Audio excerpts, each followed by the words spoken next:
وطن عزیز پاکستان کی اس وقت حالت زار، غریب وصف اور سفید پوش گھرانوں کی مائیں بہنیں جو باپردہ ہیں، ان کو لائن میں کھڑے ہو کر تذلیل ہوتے ہوئے چند ویڈیوز دیکھی ہیں، دل پہ ضرب لگا دی ہے۔ آپ بھی ویڈیو ملاحظہ کیجیے۔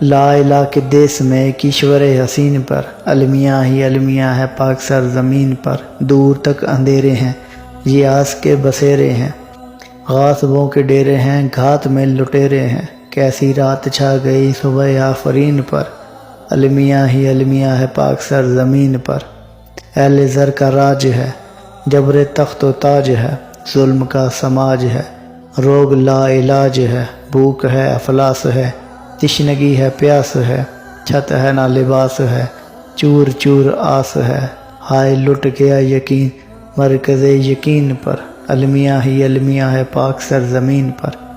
حکومتوں سے کیا شکایت کرنی ہے؟ جو جاگیردار سرمایہ دار وڈیرے ہیں وہ ذخیرہ اندوزی کرنے پہ تلے ہوئے ہیں۔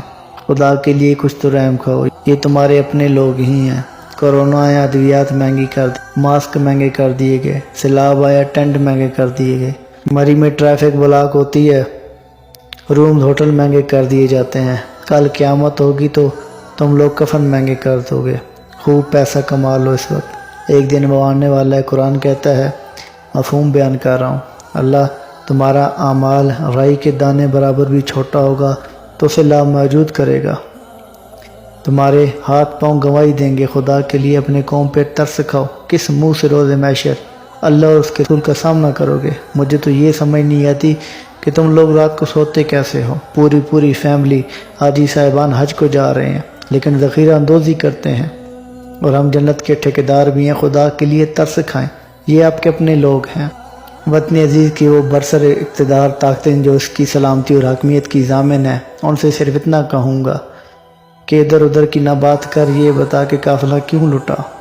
مجھے رازنوں سے گلہ نہیں، تیری رہبری کا سوال ہے۔ سلام پہنچے۔